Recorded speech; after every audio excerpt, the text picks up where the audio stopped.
Hello' guys, কি খবৰ আপোনালোকৰ? আজি বহুত দিনৰ মূৰত এটা নতুন ভিডিঅ' লৈ আহিছোঁ আপোনালোকৰ বাবে। আশা কৰোঁ আপোনালোকে ভাল পাব। আৰু ভিডিঅ'টো হৈছে মেংগো কাপকেক। য়েছ, ভেৰি টেষ্টি, বহুত টেষ্টি হয় খাবৰ বাবে। সেয়েহে চাওঁ আহকচোন কি ধৰণে মই বনালোঁ মোৰ মেংগো কাপকেক।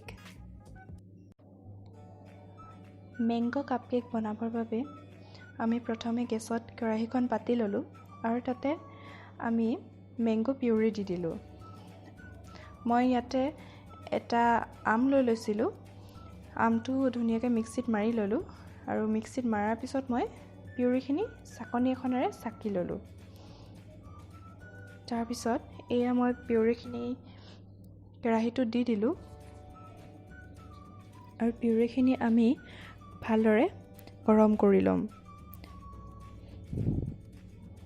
পিউৰিখিনি গৰম কৰিলে পিউৰিখিনি অলপ ঠিক হৈ যায় আৰু এটা ধুনীয়া শ্বাইনিং আহে। সেয়েহে আমি পিউৰিখিনি ভালদৰে গৰম কৰি ল'ম। আৰু আপোনালোকৰ যদি আমটো বেছি মিঠা নাথাকে তেনেহ'লে আপোনালোকে ইয়াত চেনি অকণ বেছিকৈ ব্যৱহাৰ কৰিব। ইয়াত মই অকল 2 চামুচ চেনি ব্যৱহাৰ কৰিছোঁ, যিহেতু মোৰ আমটো মিঠাই আছিলে সেয়েহে। আৰু স্পেচিয়েলি মই চেনিটো ব্যৱহাৰ কৰিছোঁ। চেনি দিলে যোনটো কালাৰ হয় সেই কালাৰটো খুব ধুনীয়াকৈ ওলাই আহে, খুব এটা ধুনীয়া শ্বাইনিং কালাৰ আহে। সেয়েহে চেনিটো মই ব্যৱহাৰ কৰিছোঁ। আপোনালোকে যদি নিবিচাৰে চেনি নিদিলেও হয়।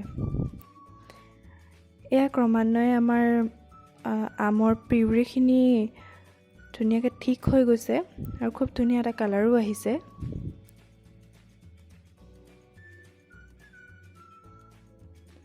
এতিয়া আমি ইয়াত নেমু ৰস অকণমান দি দিছোঁ। আপোনালোকে ভিনেগাৰো ইউজ কৰিব পাৰে, কিন্তু মই নেমু ৰস দিছোঁ ইয়াত। এয়া আমাৰ আমৰ পিউৰিখিনি ৰেডি হৈ গ'ল। এতিয়া মই ইয়াতে এটা বাউল লৈ লৈছোঁ। তাতে মই 1 কাপ ময়দা দি দিছোঁ আৰু তাতে মই অকণমান বেকিং পাউডাৰ দি দিম।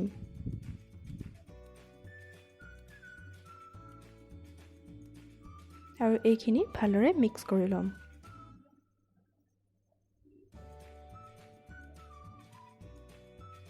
তাৰপিছত মই গাখীৰ লৈছোঁ। এতিয়া মই অলপ অলপকৈ গাখীৰখিনি ইয়াত দি যাম, যাতে এটা ধুনীয়া এটা বেটাৰ তৈয়াৰ হৈ যায়। অলপ অলপকৈ আপোনালোকে গাখীৰখিনি দি পেলাই ময়দাখিনিৰ লগত মিক্স কৰিব। যিহেতু এইটো মই ডিম নিদিয়াকৈ বনাইছোঁ সেয়েহে মই ইয়াত গাখীৰ ব্যৱহাৰ কৰিছোঁ। আপোনালোকে যদি ডিম ব্যৱহাৰ কৰিব বিচাৰে তেনেহ'লে আপোনালোকে ইয়াত গাখীৰৰ বদলি ডিম দিব।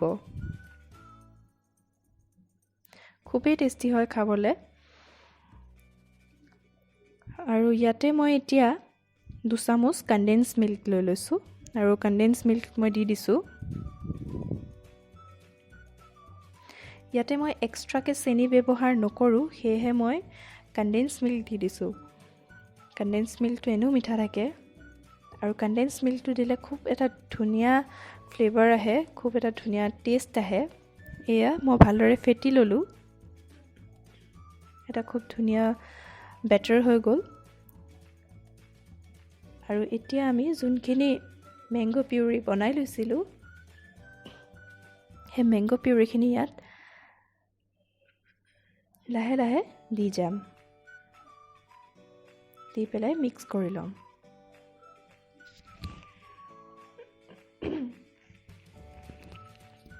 এয়া দেখিছেনে, আমাৰ বেটাৰটো কালাৰ চেঞ্জ হৈ গ'ল, পূৰা য়েল্ল' হৈ গৈছে।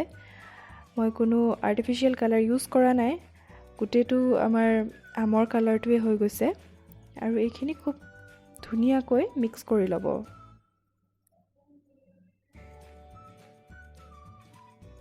আৰু ইয়াতে মই এতিয়া ৰিফাইন অইল ইউজ কৰি লৈছোঁ 1 কাপ। আৰু এতিয়া ভালদৰে ফেটি ল'ব। আমটো আমি সকলোৱে খাই ভাল পাওঁ, খুব ফেভৰেট হয় আমাৰ। আম বুলিলে চব পাগল আৰু সেয়েহে আমটো এইদৰেও ট্ৰাই কৰি চাবচোন। কেক বনাই পেলাই, কাপ কেক, খুব ভাল লাগে খাই। সেয়া মই ভালদৰে ফেটি ল'লোঁ আৰু কি ধুনীয়া শ্বাইন এটা আহিছে, দেখিছেনে আপোনালোকে? সেয়া অলমষ্ট ৰেডি হৈ গ'ল। একেবাৰে লাষ্টত মই ইয়াত অকণমান বেকিং ছ'ডা দি দিম।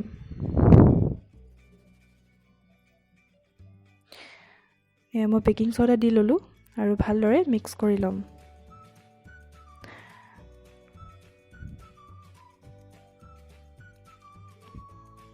এয়া মোৰ বেটাৰটো ৰেডি হৈ গ'ল কমপ্লিটলি, খুব ধুনীয়া এটা কালাৰ আহিছে। এতিয়া এইদৰে আপোনালোকে কাপ লৈ ল'ব, কফি কাপ, যোনবিলাক আমি কফি খাবৰ বাবে ইউজ কৰোঁ।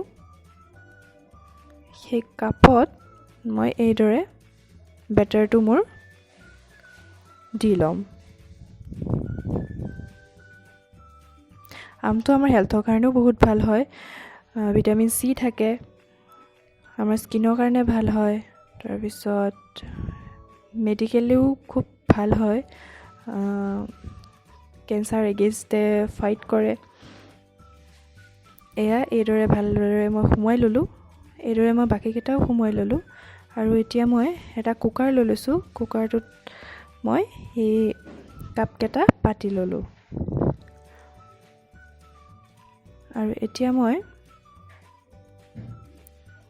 ঢাকনিখন লগাই ল'ম কুকাৰৰ হুইচেলটো নোহোৱালৈকে। আৰু মই এইটো 25 মিনিটছমানৰ কাৰণে কম জুইত বেক কৰি ল'লোঁ। এয়া মোৰ মেংগ' কাপ কেক ৰেডি হৈ গ'ল। ঠাণ্ডা হোৱাৰ পিছত মই কাপ কেককেইটা উলিয়াই ল'লোঁ। খুব ধুনীয়াকৈ ফুলিও আহিলে আৰু দেখিবলৈও খুব টেষ্টি লাগিছে। মই কেঁচি এখনৰ সহায়ত কাপটো কাটি লৈছোঁ, বৰ ইজি হয় কাটিবৰ কাৰণে, যিহেতু কাগজৰ থাকে, সেয়েহে মই ধুনীয়াকৈ কাটি ল'লোঁ। কাটি পেলাই মই কেককেইটা উলিয়াই ল'ম।